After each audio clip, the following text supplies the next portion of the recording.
Hey everybody, this is Jessica, and in this video I'm going to be making this art journal page using some of the supplies from the Mix Me Inspired box for February 2021. So today I'm working in my large Gina Wakely Media journal, and because the journal is so tall, I didn't have enough space on my table in the camera view, so I am actually rotating it so you can see where the arrow shows this is actually the top of the page. So for the background I'm using a 4-inch paintbrush. And my original plan was to create stripes using this 4-inch brush, so 4-inch stripes all the way across. But that does change as I work here, but my original plan was stripes. So I'm doing 2 individual stripes of Gina Wakely Media Blackberry paint, and I'm just stroking that on so you actually can still see the brush strokes. And that's why it's not completely covered. I wanted to retain the brush strokes. This will all go away, but that was the original plan. And then I'm using Dilutions paint in Laid Back Lilac. Once again, doing those stripes, but kind of starting to blend them together and overlap. And I'm going to fill in the rest of the page with that color. And because I did put the Laid Back Lilac on top of the Blackberry in the same place on my craft sheet, it actually starts to blend together to create this third color of purple. So that's kind of interesting, the way that you can mix colors with your brush to create different tones and colors. So I'm just going to keep brushing back and forth, and then I switch to Gina Wakely Media Heather. Once again, another light purple to create even more tones of color, and I'm just brushing this back and forth, because now at this point I decided it would be cool to just maybe have a blended purple page, but yet still showing kind of the stripes and the brush strokes. So my idea did change as I was working here, and I do think it would be cool to do a brushstroke page still, so you may see that in the future with this large 4-inch brush. So I'm just going back and forth, softening out these stripes until the page is completely covered, and then I let it dry.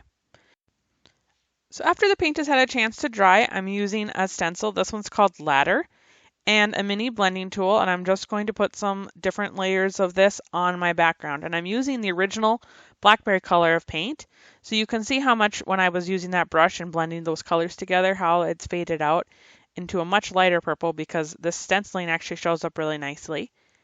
And by using a mini blending tool with foam, I'm able to fade out so I don't have those distinct harsh lines in my stenciling, which is perfect for background layers. So I'm giving this a chance to dry, and now I'm going in with another stencil, and this is actually a mask from the Dilutions 2-inch quilt stencil set. So I'm putting down this mask, and I went over it with Laid Back Lilac Dilutions paint on a mini blending tool, and then I'm just smoothing out those edges with my finger so that it fades into the background. And when you lift this mask, you're going to see that it actually protected the background underneath, so it makes that hexagon pop from the background. And I'm just going to do this in a couple places on my page. So I'm protecting the background with that mask, and then once again going over with the mini blending tool to apply paint. And then I will smooth out the edges with my fingers so I don't have those distinct lines that were created with the mini blending tool. I want it to kind of fade into the background so this all looks like it's one continuous piece. And if it doesn't really blend out the way you want it to, you can go in with a damp baby wipe or a little bit of water, and that helps it to fade out even more on the edge. As you can see here, I brought that in. And I'm going to lift the mask, once again revealing the background, and then do this one more time and have this time the hexagon is going off the page. But I'm doing that same technique of blending out the edge with my fingers and a damp baby wipe. Okay, so now that we have done the masking, we're going to go in with the same exact stencil and now use the stenciling portion of it to put in the 2-inch quilt squares, or the quilt hexagons rather, with the mini blending tool. And this time I'm putting down the color of Eggplant, which is a warm purple, part of the Gina Wakely Media paint line. So I'm just going to go in once again in a few different spots, put down some of these hexagons. And so that's layering on top of the background where the mask protected the background and added paint to show the background. Now I'm stenciling, which does the positive part of it, and layers on top. So it's 2 different techniques, but you can get a lot of different looks and variety with just one stencil set. So as we already previously have seen with the stenciling of the Dylusions 2-inch quilt stencil and mask set, now I'm going to go in with the Dylusions 1.5-inch quilt mask and stencil set and do those exact same techniques. So here I'm using the color of Blackberry on a mini blending tool over the 1.5-inch hexagon mask, and I'm just going to do those same techniques of applying the paint with the mini blending tool and then fading out the edges with a damp baby wipe and my finger and just blending out those to smooth them into the edges. And I'm going to be overlapping some of the previous stencil and masking that I already did because I'm creating a lot of depth and interest. And then also what's interesting is that some of the paint that I applied in the masking is now going to show up and be protected under this mask. So I'm going to be getting a lot of depth and interest in creating different layers, which is really cool for our background. So I'm going to use this 1.5-inch hexagon in a few places, and here you can see I'm going off the edge. It's good when you're creating a background to have some of your elements going off the edge, as that helps your page seem more cohesive and your elements aren't just floating around in the center of your page. So now I'm using the 1.5-inch stencil portion and I'm going to be putting down white paint. But because I didn't change the mini blending tool foam and it was still dirty with that purple, the white and the purple blackberry paint is going to mix and create this pinkish purple toned color. So that just kind of helped also make it a little bit more cohesive for our background. So I'm just going to be doing that. I'm calling these white, but they're not pure white. As you can see, they're a little bit pinkish purple tinted. And I'm going to put down a bunch of these, some of them going off the page, some of them, completely in the center of the page, overlapping some of the previous stenciling and masking until I feel like the page is complete.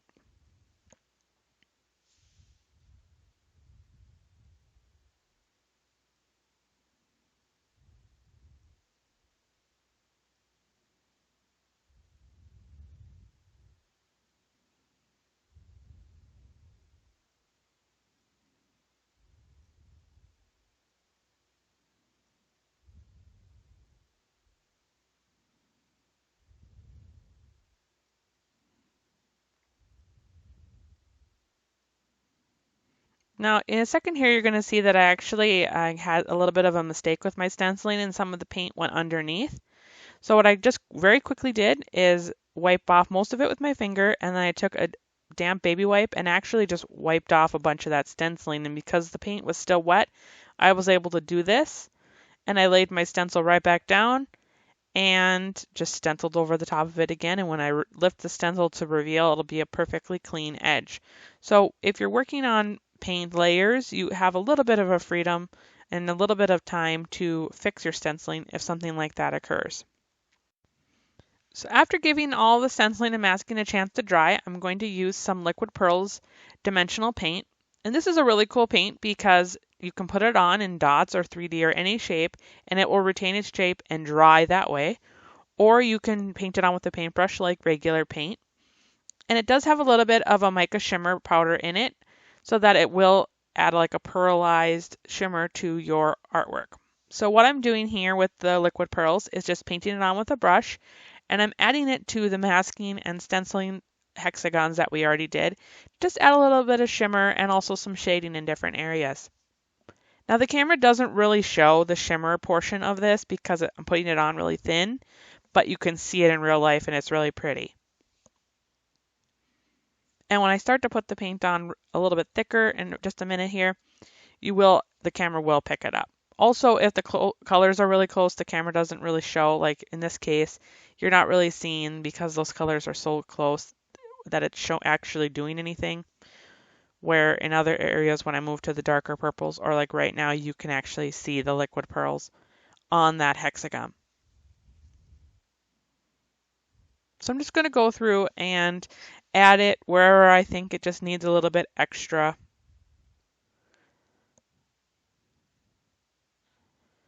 And then I'm also going to add a little bit of that shimmery pearlized paint in between the hexagons in some areas just to add a little bit of shimmer there as well.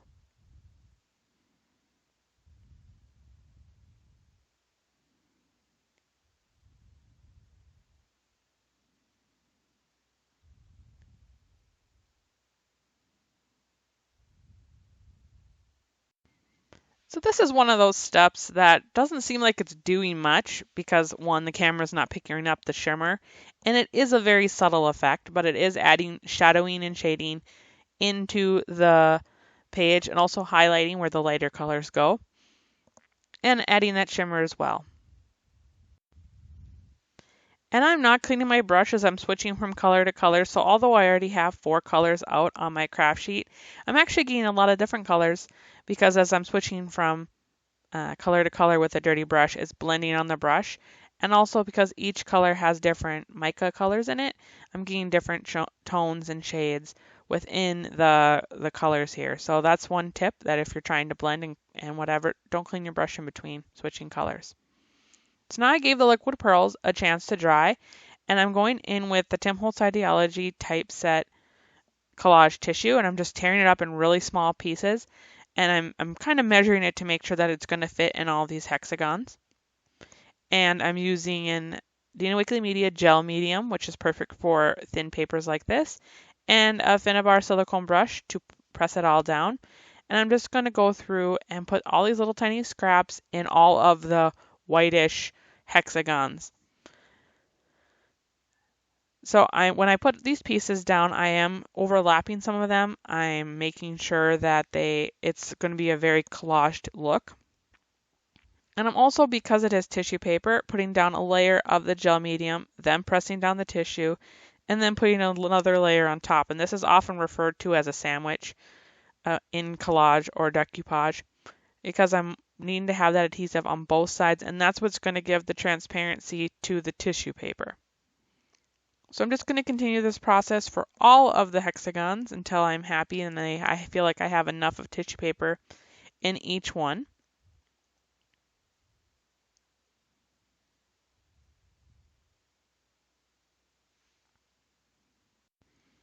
And then I'm going to let it dry completely. Now I'm going back in with the liquid pearls in a few of the colors that I used earlier, and I'm applying it directly to the page and then smoothing it out with my finger. And this is going to tint some of that tissue paper so you don't see that distinct black tissue anymore. It's going to be kind of faded or in a hazy pearlescent sort of fog here, that this is what the paint is occurring. And here's where you can really start to see those properties of the pearlized mica paint. So I'm just going to continue with a couple different colors and creating sort of a shadowing, as you can see here, and then I'm going to let that dry. So using a Posca paint pen in the color purple, I'm just going to be making some stitching lines around all of the hexagons that I did in the eggplant paint.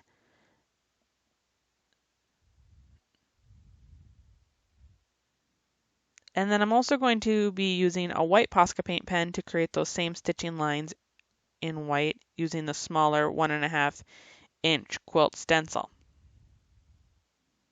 And I'm going to do this all around the page until it's completely filled. And now I'm using the lightest color of the liquid pearls to create dots around all of those collaged hexagons that I created.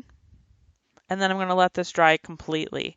Because it is dimensional, it will take a little bit longer.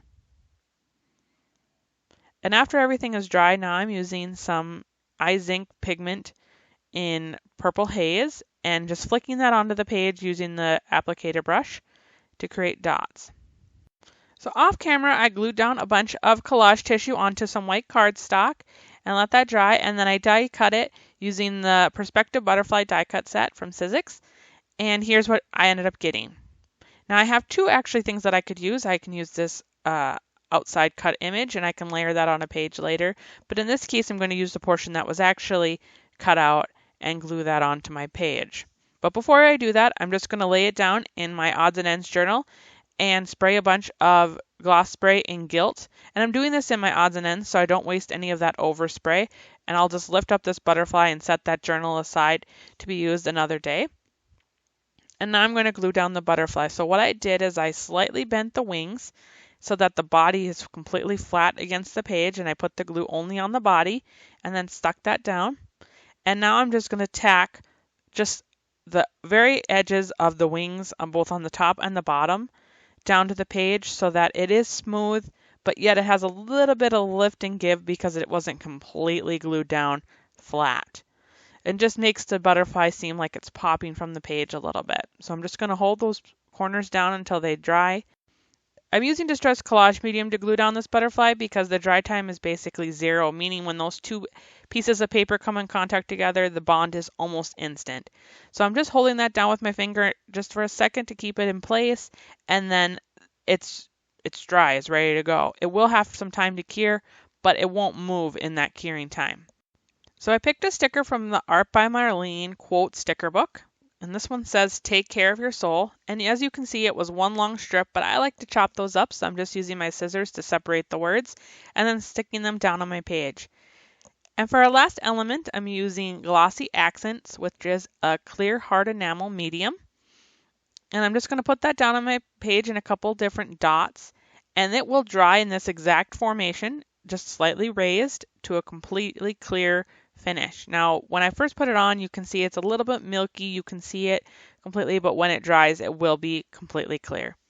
So I'm just going to do this in the dots in a few places around my page, keeping it around the quote and the butterfly as the focal point. And these are just some added elements to bring focus to that butterfly. As I'm working, I'm bringing the bottle back and evaluating to say, does it need more? And then adding and bringing that bottle back to say, does it need more? And then at this point, I decided it's done. Thank you so much for watching, and I hope you learned something today to use in your own art journals. I'd love to see what you're creating, so be sure to share with us on social media using hashtag ArtJournalJunction. And don't forget to subscribe to our YouTube channel so you don't miss out on any of our future mixed media projects or art journaling pages. Have a wonderful day.